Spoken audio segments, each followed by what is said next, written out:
Hello everyone, welcome back to Push Square for another product review. So last week I was discussing and reviewing the Sony INZONE H9, which was a £1,000 4K gaming monitor from Sony. So we're continuing that INZONE trend with the Sony INZONE H9, which are, of course, as you can see, are a pair of headphones, but these things are wireless noise cancelling headphones that supposedly lean further into the Tempest 3D audio that the PS5 utilises so well. So Sony were kind enough to send me over a review unit, and I've been using these for the last couple of weeks. And just for a little bit of context, they will be replacing, or they have replaced, the Pulse 3D headset that I have been using since the launch of the PS5.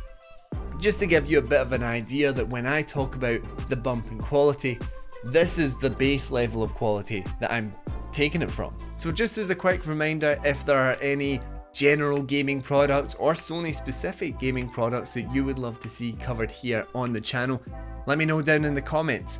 And of course, while you're down there, remember to subscribe to the channel so you don't miss out on any of those high quality product reviews. So with that out of the way, let's see if the Sony INZONE H9 are worth adding to your gaming setup. So let's get one thing out of the way. The H9s aren't cheap. Now, I wouldn't say they're overly expensive, they're pretty in line with most noise cancelling headphones, and the INZONE line has the H3 and the H7 for scaled prices. Now, compared to the Pulse 3D headset, which will set you back about £90, the H9s retail for £269.99. So does that £180 price gap really make a difference?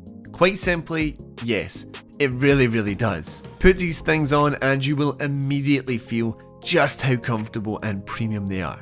Before any noise cancelling is even activated, you're almost embraced by this cozy silencing that leaves you unaware of the outside world and feeling fully ready for your gaming session. Of course, you have an adjustable strap to find the right size for you, but the high quality cushioning on both the headband and the ear cups feels excellent, and you'll not want to go back to anything lesser after trying them out. On the cups we have a myriad of small controls like a volume slider, a game chat and game audio balance, a Bluetooth connectivity button, the power button, and then a button to toggle between noise cancelling and ambient noise, and the difference between these two is quite apparent. Now, you may have noticed that I didn't mention a mute button, and that's because the rotating boom mic is your mute button. All you have to do is swing the mic downwards to talk and then up to mute. As someone that has forgotten that I was muted or forgot I wasn't muted a million times across the years, this is a nice physical way to immediately know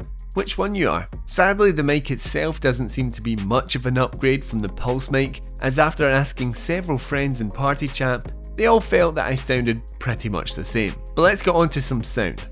Once you've slotted in the Bluetooth USB to your PS5, you're ready to go. You'll be able to immediately get into games like Returnal, The Last of Us Part 1, or even punchy shooters like Modern Warfare 2, and immediately you're going to know that you're having a best-in-class audio experience. Shooters in particular felt incredibly immersive with deep, bassy shots and fantastic 3D awareness. I was quite often saved purely through the sound of the H9, and thanks to the noise cancelling tech, games like The Last of Us Part 1 benefit greatly from smaller sound details. Just know that if you have the noise cancelling on while you're playing a loud game, you are not noticing anything other than that game. Someone rang my doorbell while I was using the H9s, and the person in my party heard it when I didn't. The battery life on these things is great as well.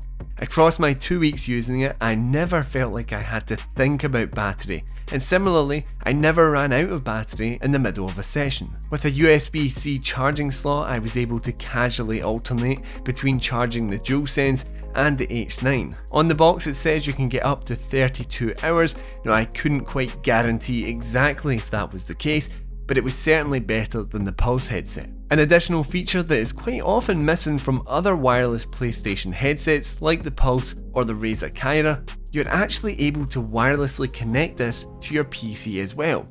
It's a nice feature and I used it quite a lot, but across that time I found that the H9 just didn't quite offer the same dynamic audio experience as what was on show on the PS5. The INZONE app did go some way to counter this, but quite often I would hear like a digital interference and the headset momentarily disconnected quite a few times, all of which I found a bit weird considering the USB adapter even has a switch for PC, so you'd expect things to run a little better. However, this could be a unique problem to me, so anyone that has picked up a set of H9s, let me know down in the comments if you've experienced the same. Nonetheless, if you're looking for a PS5 headset, then this is one of the best you can buy. It is comfortable, it is long lasting, and it is incredibly versatile in its dynamic audio range. Just about any game that benefits from 3D audio will have a vastly improved experience thanks to the H9.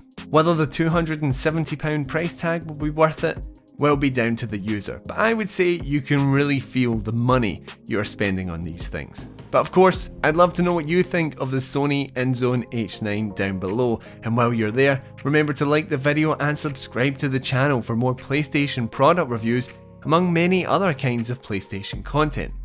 As always, thank you everyone for watching, and I'll catch you right back here on Push Square.